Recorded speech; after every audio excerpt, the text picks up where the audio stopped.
একটা সময়ে উনি যখন আমি যখন চীনে ছিলাম রাষ্ট্রদূত,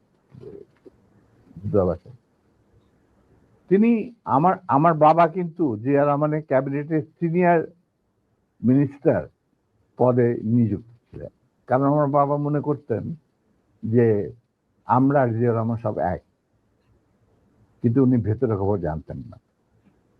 জিয়া রহমান যখন দেখলো যে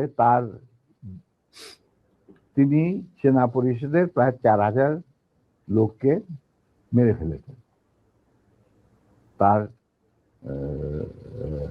ক্ষমতাকে কুক্ষিগত করার জন্য, আমরা তারপরে যখন তিনি দেখলেন যে তার অবস্থা খুব খারাপ, ভেতরের খবরটা সাধারণ জনগণ দেখে না, সাধারণ জনগণ দেখছে জিয়া রহমান সানগ্লাস, রেবন, গঞ্জি, কাঁধে কোদাল বসে আছেন, এই সমস্ত। কিন্তু ভেতরে যে কি হচ্ছিল আসল ক্ষমতা কেন্দ্রে, সেই সম্পর্কে সাধারণ জনগণ জানারও কোনো স্কোপ ছিল না, তারা জানতেন না।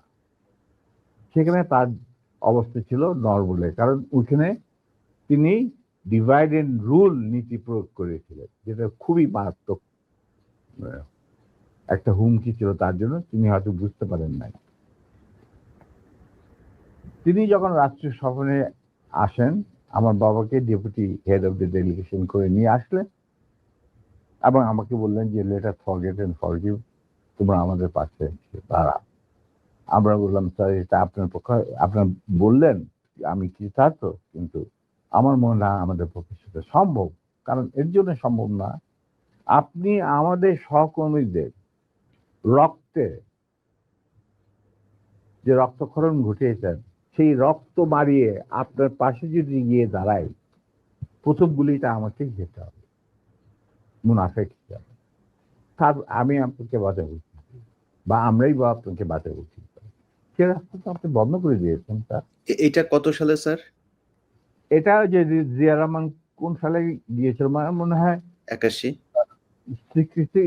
76 না 77, সামথিং লাইক দ্যাট। ওই যে ওনার একটাই রাষ্ট্রীয় সফর ছিল চীনে, এটা তুমি দেখে নিতে পারো, আমার বইতে লেখা আছে সব। আচ্ছা 77 বলতে। এবং তার সাথে যে আমার কি ডায়লগ হয়েছে 1 to 1, যেটা মধ্যে আর কেউ উপস্থিত ছিল না, পাশের ঘরে অবশ্য বেগম সাহেবা ছিলেন।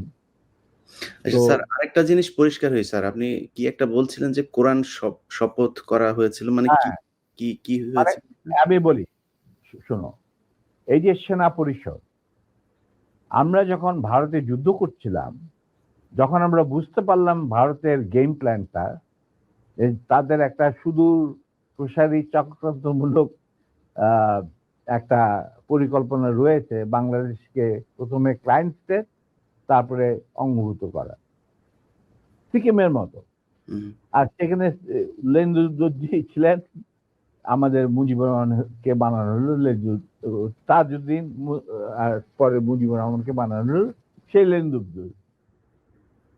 এটা যখন আমরা বুঝতে পারলাম, তখন সমমনা কমান্ডার যারা পলিটিক্যালি কনসিয়াস ছিল ছাত্র জীবনে, ধরো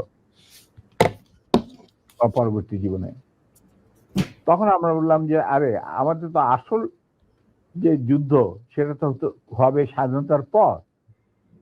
ভারতের আগ্রাসী মনোভাব নিয়ে যখন বাংলাদেশকে গিলে খেতে চাবে, সেইটার বিরুদ্ধে আমাদেরকে লড়তে হবে, তার জন্য আমাদের প্রস্তুত থাকতে হবে, প্রস্তুতি এখনই গ্রহণ করতে হবে। তখন আমরা ওই মুক্তিযুদ্ধের আড়ালে আমরা সেনা পরিষদের বীজ বপন করি। তো তোমার মনে থাকার কথা, যদিও Zia Rahman declaration of independence দিয়েছিল, প্রথমে তিনি নিজেকেই অস্থায়ী সরকারের প্রধান হিসাবে দাবি করেছিল, মানে ভাষণে বলেছিলেন। পরে ইন্ডিয়ার চাপে উনি থেকে বদলে যে মুজিবুর রহমানের ইনস্ট্রাকশনে আমি এই ঘোষণা দিলাম স্বাধীনতা।